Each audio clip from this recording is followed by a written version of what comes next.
Everybody, it's Mr. Williams here.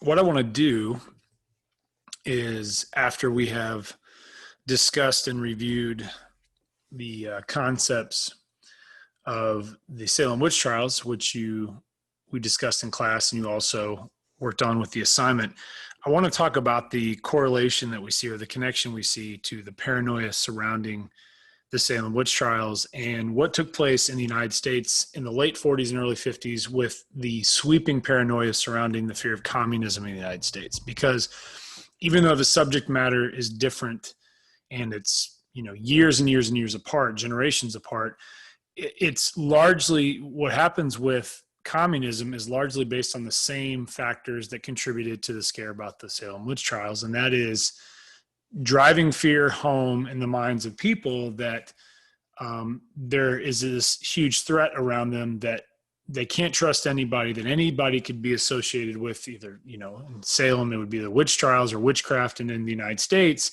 it's communism. Okay. So we'll kind of talk about what builds up in the United States. And it really comes out of World War II, because after World War II, the Soviet Union begins to develop into a superpower. And really, the United States and Soviet Union are the two main superpowers. And it's partly due to the fact that Western Europe's in disarray following World War II, and the fact that the Soviet Union was not willing to kind of go along with the peace agreements that, Winston Churchill of Great Britain and Franklin Roosevelt of the United States had in place for Europe.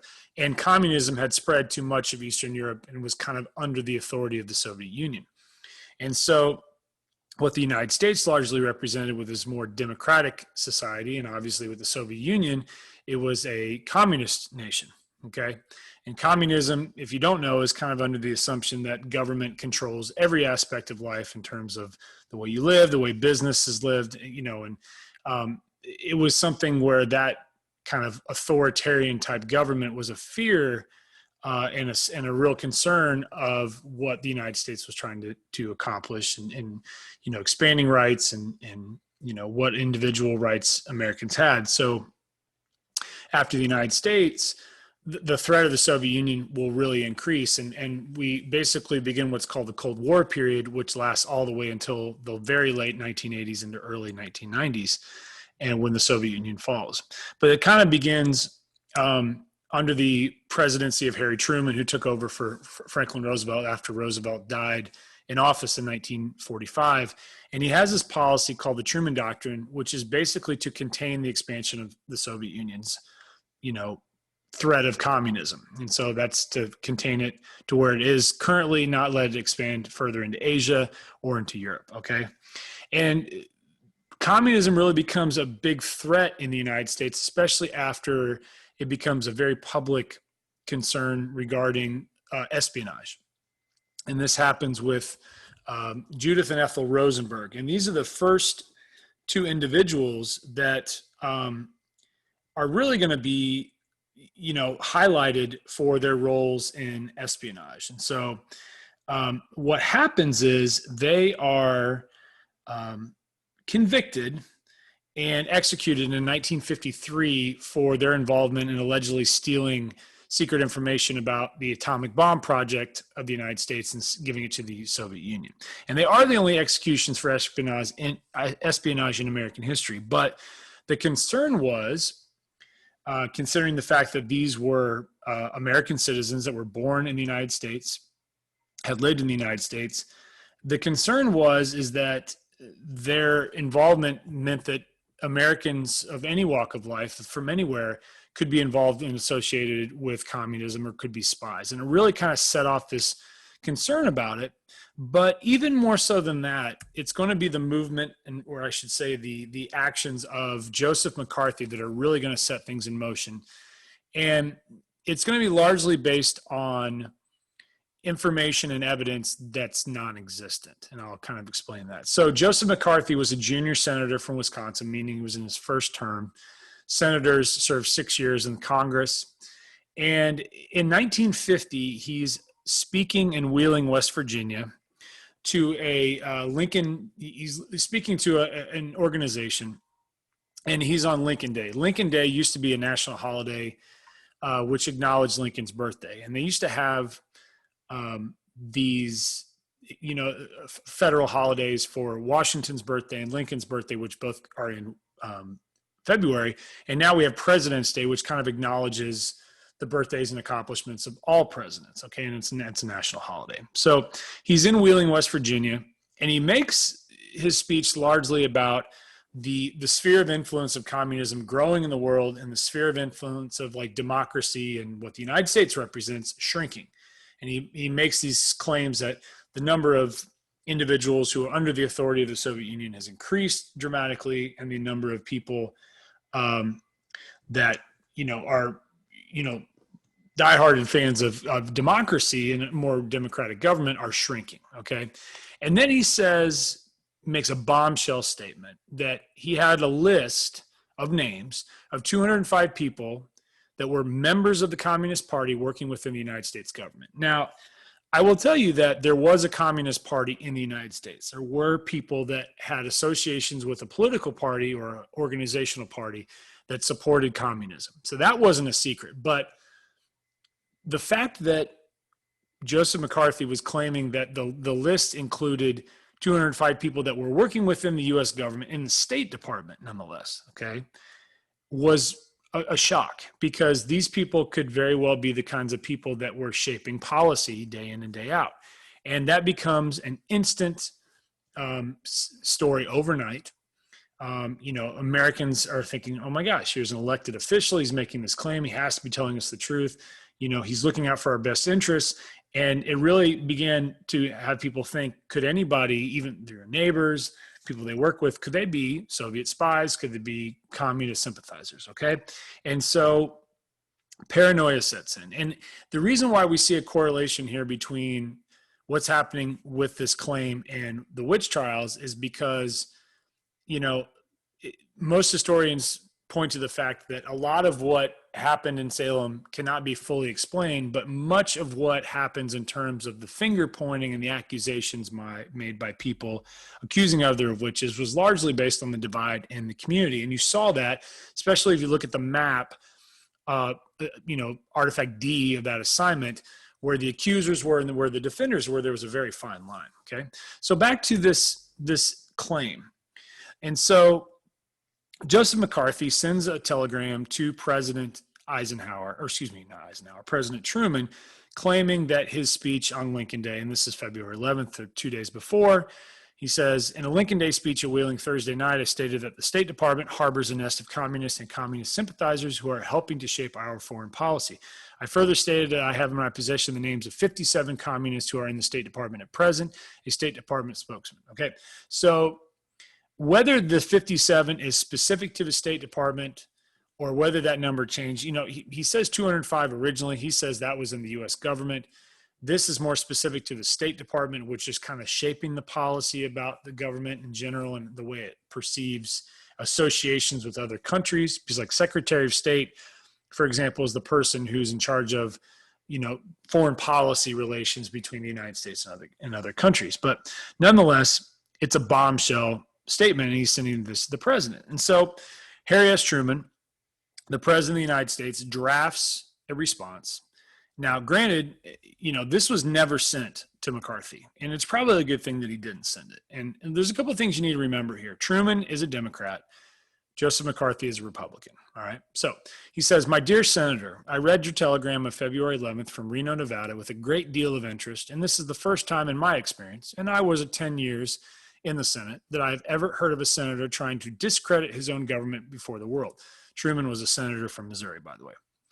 You know that isn't done by honest public officials. Your telegram is not only not true and an insolent approach to a situation that should have been worked out between man and man, but it shows conclusively that you are not even fit to have a hand in the operation of the government of the United States. I'm very sure that the people of Wisconsin are extremely sorry that they are represented by a person who has as little sense of responsibility as you have. That's a pretty explosive response. And again, Truman, this was never sent. His advisor said, don't do it. McCarthy will go public with it. But he has a point. McCarthy is most likely going to make a claim like this for attention. And that's largely why he did it.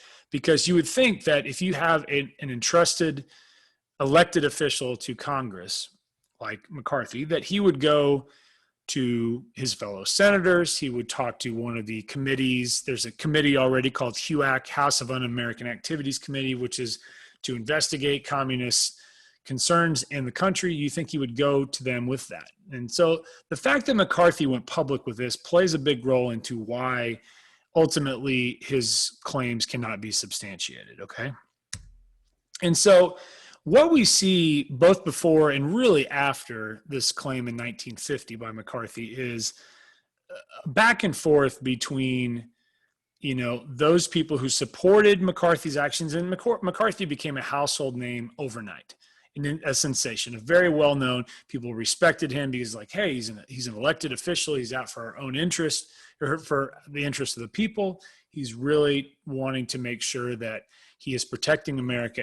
But you know, at the same time, what was going on was just, it was crazy. It was really a witch hunt, to make it very clearly put. And here's a famous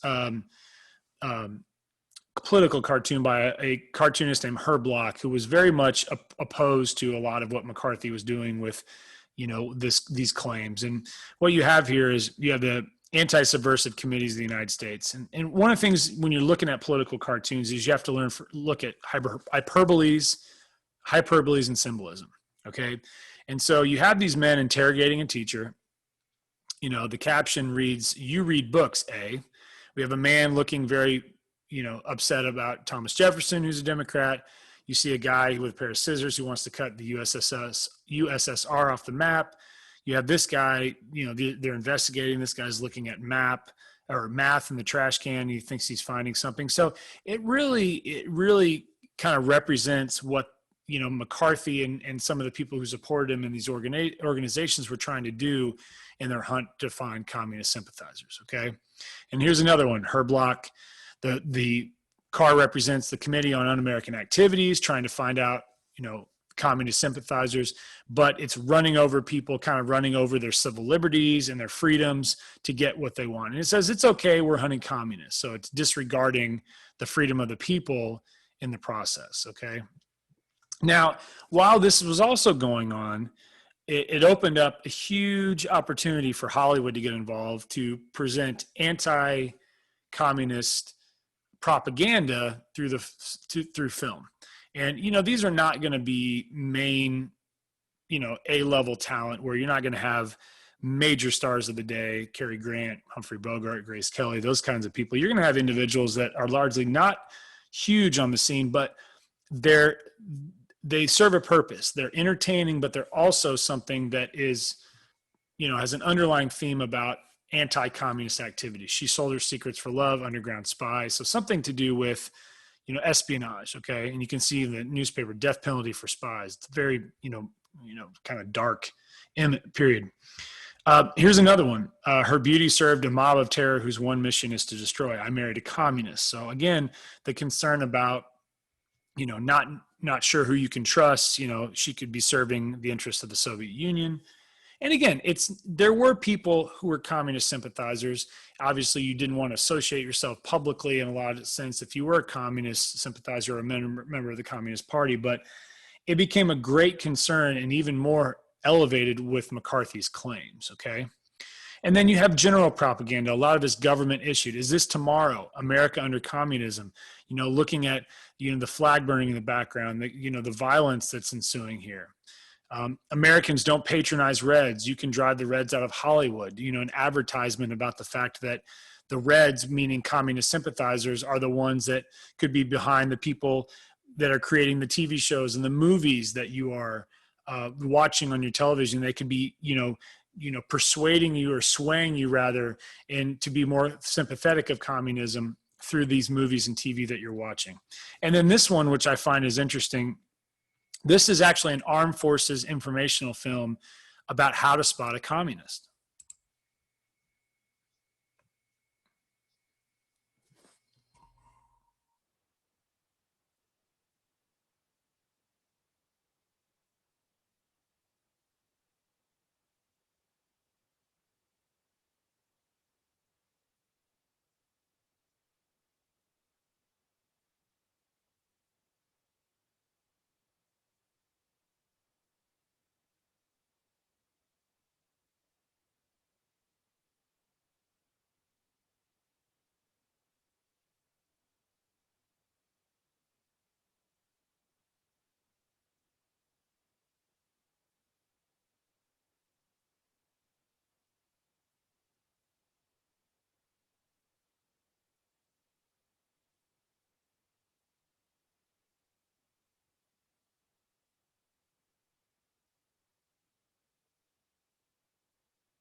So hopefully you were able to see that.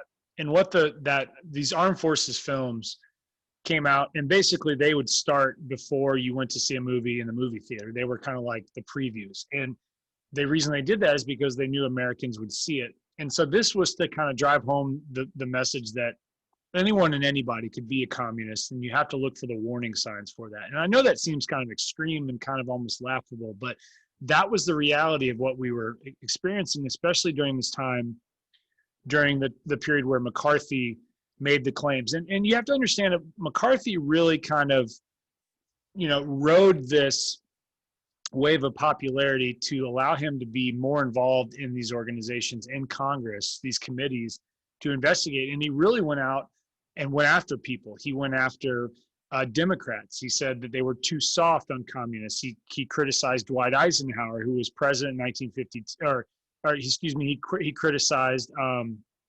that, the whole fact about Democrats in general being too soft. And when Dwight Eisenhower, who was a Republican, ran for president in 1952, he actually used McCarthy to speak on his behalf for support.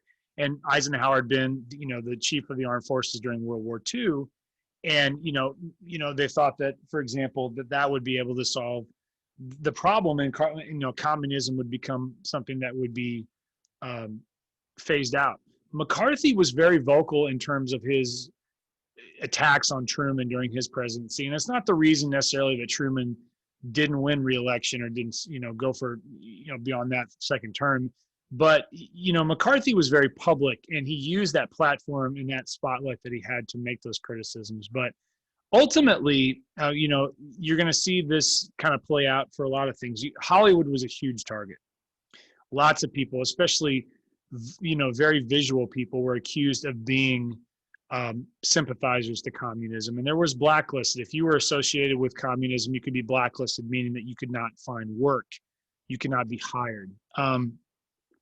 It is important to understand what the term McCarthyism means, because in the modern terms, it's the idea of making accusations without having the proper evidence to back up the claim. And if you think about what that would mean for the Salem Witch Trials, it's very similar to the fact that, if you think about it, the people making those claims using spectral evidence, that evidence that had kind of a paranormal or supernatural influence, that's kind of along the same lines.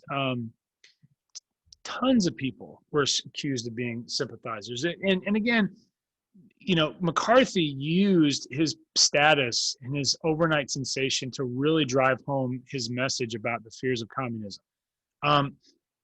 The problem is that even though McCarthy's hearings, where he brought people in front of these Senate committees, was televised, and even though he was appearing on news, the problem with McCarthy's claims is that he never was able to produce the significant amount of evidence that was needed.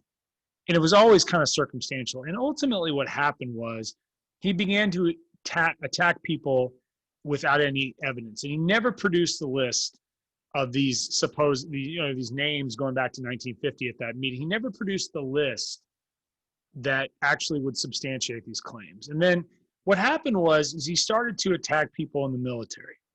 And he even attacked people in his own party, Republicans and high-ranking Army officials. And these Army McCarthy hearings that were public really ultimately doomed him, because he found himself making these outlandish claims that had already been proven to be false. And basically on public television, he was, ultimately embarrassed because of this lack of evidence. And the lawyer for these that represented the Army, has famously said, "Have you no decency, sir? We've been through this time and time again." And the witch hunt that McCarthy had brought into play had gone too far, and his popularity plummeted. People on TV and radio and in the press really began to dismiss him as kind of like a fraud. And ultimately what happened was he was censured. He received a public reprimand by the U.S. Senate, which means that he's been acknowledged of some kind of wrongdoing, and it completely ruined his ability to be a public figure and someone who was trustworthy. He remained in the Senate, but he never regained his ultimately his status or his reputation, and he would die a couple years later. But he had cancer, lung cancer. But ultimately, what McCarthy's situation proves is very similar to the Salem Witch Trials. When you use fear and paranoia to drive home a message without evidence, you ultimately are ruining lives in the process. And it's one of those unfortunate events, very similar to what happened in Salem, where ultimately it brought down, an individual and smeared people's reputations permanently, very similar to what happened to Salem. So again, this was just a little bit of a modern example of a connection between the Salem Witch Trials and McCarthyism. So I thought it would be interesting to kind of put those two together. So I will talk to you later. There is a few questions that I want you to answer for today in the exit ticket, so make sure you see that, and I will talk to you soon.